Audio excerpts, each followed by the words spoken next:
epistemology, axiology, and all of those vague notions that our subject lecturer colleagues tend to rely on, and we help them to see what they mean in terms of discourse. The way discourse realizes ways of thinking, how you become a nurse, how you become a teacher, etc. And we're also trying to capture and make visible the different levels of performance, or how rubrics in the disciplines are used. So we often do studies, and a lot of us are involved in studies where we will compare the highly successful scripts with the mid scripts, so that we can actually show the subject lecturers this is what the mid are not doing, and this is what we can show them in order for them to help them do it. And then we're obviously thinking about impact, so through materials, which Michelle talked about, through publications, and through through our conversations, like really enriching our conversations with the stakeholders, kind of being able to talk to them in ways that shows our expertise and therefore has an impact on our agency and marginality. Okay, so we're going to show you a few sample materials that we've used, and at the end we have a few minutes of wrapping up, but talking about knowledge and our context as in contrast with Grant's context. Mm-hmm. I'll move the slides for you, Michelle. You just tell me. Thank you for that. Thanks. So, yeah, I think one of the things Letitia mentioned was about bringing people together to talk about how do you go about this when you're looking at text and discourse. What's your go-to sort of approaches, and to what extent are you aware of a range of other options, approaches, frameworks that are available, and how confident do you feel as a practitioner to say, when I'm using this approach for this type of text or discourse, these are the affordances, but these are perhaps some of the blind spots or some of the things that I might miss, for example. And so we were trying to go through and look at, it was very much, kind of bottom up, let's have a go. What do we notice? What are the challenges? What do we feel like we're missing out on? So that's what this section is about, really, is to just share a few examples of some of the chats that we had. So at the beginning, Letitia mentioned that we were looking at genre approaches, and one of the first striking conversations was people's go-to. So some people said, oh, I'll always go to SFL elemental genres. That's my starting point. And there's an image there from Martin and Rose. So I'll in my mind, I automatically, think about recount, narrative, procedure, explanation. Some colleagues said, no, I always go to Nessie and Gardner for genre families. That's my go-to. Other people said, well, I've been looking in a bit more detail at Bruce's social and cognitive genres, essay, research, article, but also description, analysis.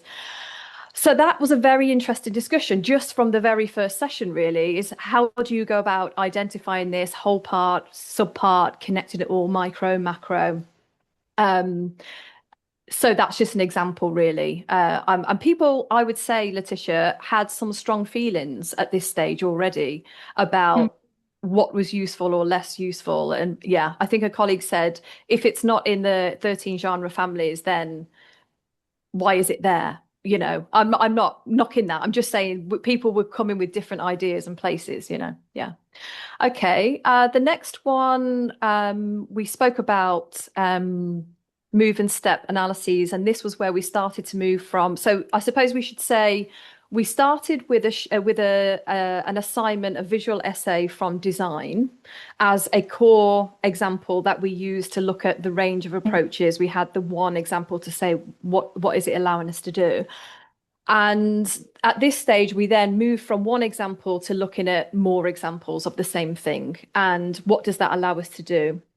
So having gone through this move step analysis, we came up with So what this was our homework. So if we were then having a conversation with colleagues in design, what has that analysis shown us, and what are the questions that we would have for colleagues? So we can make interpretations, and we can say we think this is an important thing, and maybe it's because of that in that discipline that's important. That, for example, making clear what the contribution is, how innovative or novel does the student have to make that out to be. But really, we came up with a set of questions that could be used to have that conversation, drawing on that analysis to dig into some of the kind of epistemological or methodological influences or even social influences. If we're looking at kind of Ferguson's approach, you know, epistemological, linguistic, and social, those were three things we were trying to focus on. What sorts of questions help us to, with colleagues in disciplines, help us to draw out their points of view on it? I don't know if there's anything more we can say about that, or move forward to another example of discussion, Letitia. Oop. Yeah, we can move forward. I think, yeah, there was. Yeah, I think the next one was when we started to look at things like meta discourse. So although we'd looked at discourse semantics, as Letitia mentioned, but then within SFL, but then we wanted to have a look at other meta discourse approaches. So we shared a range of approaches, but then kind of spent time zooming in on Highland's approach. And this is just an example here in the last kind of bullet point and little 3, 4, 5, 5, 6 bullet points on the slide is just an example of the discussions that were coming up when we're trying to use this. So things like it feels like there's a risk that we can discuss language out of context. So that whole big picture of the genre, the communicative purpose, rhetorical purposes, the you know, the sectioning, all of that can start to be missed out when we start really zooming in, and we can perhaps lean towards identification and description rather than explanation. So we look at prevalence of features. That's very interesting. Who cares? Why is that? Why is that important here for this particular genre and in that discipline? So we thought there was a risk sometimes of slip sliding into that approach. We had discussions about granularity. So people felt we discussed lumpers and splitters, and I know Swales has used this before in talking about genre analysis. So did people lump things and have look at larger sections of text, or did they split it up and look at smaller sections? We had a big discussion about are we just helping them to kind of teach into the test and helping them to notice these three specific things, or are we helping them to become independent analysts themselves? And I know people have said around SFL it's very meta and students are not interested in becoming linguists, so there was a whole discussion about that. I'm just going to zip forward.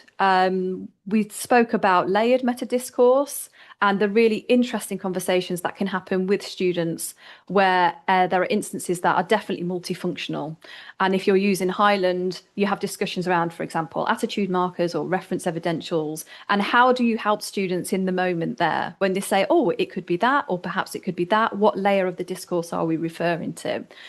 So this is an example of the type of detail and level of kind of work that was happening, you know, looking at the text together. I think the next one starts to, the next one is around semantic waves. So I'll hand over to you, Letitia. This was your example. Okay. All right. So to show you how it became quite difficult to make a distinction between what is going into scholarship and what is going into teaching, some of the materials we use is actual teaching material. So this is materials that I use with Caroline, I think she's here, in our provision for MA design students.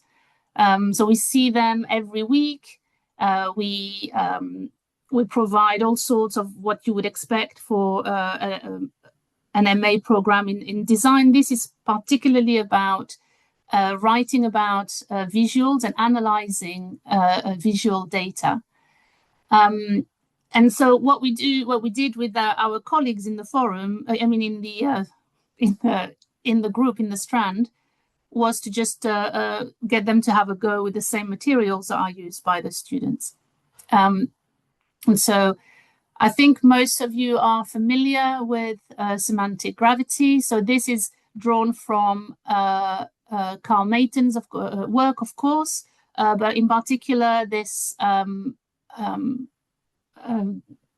link into to reflection and to analytical writing. There's Steve's paper on this. But it's just really easy to explain to students and to colleagues, right, about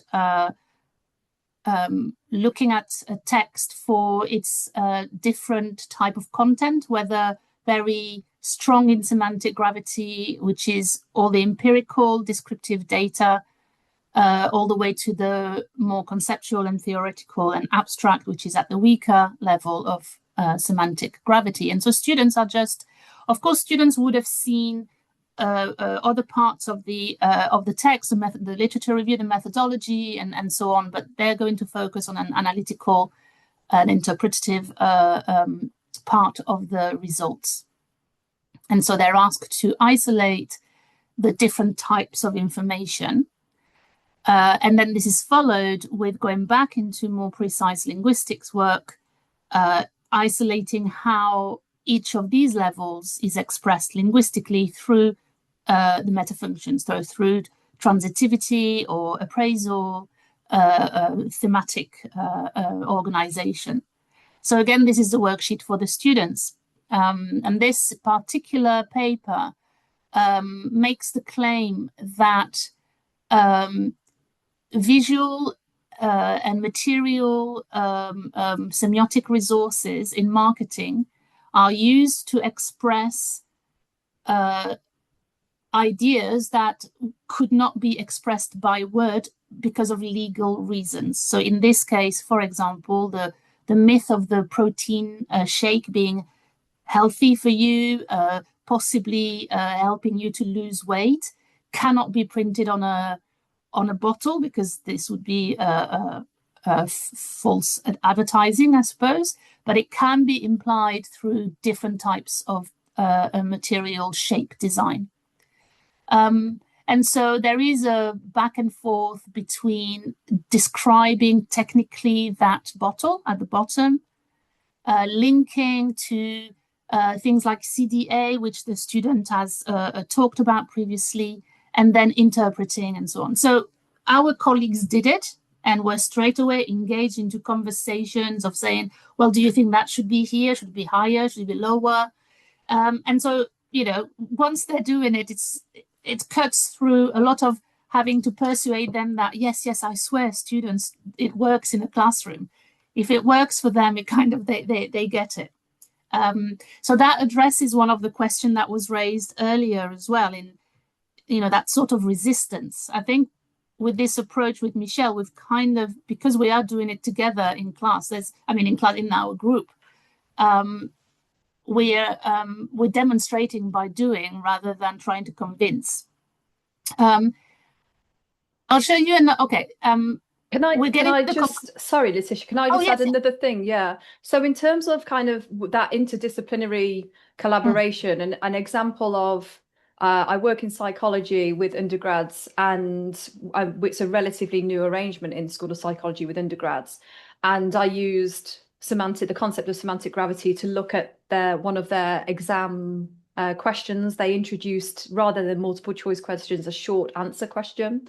And so I went through a series of analyses using semantic gravity and could show the students very clearly, it doesn't matter how much you write, it's what you're doing in the writing and where it's connecting the abstract theoretical to the very specific requirements and to tangible examples. And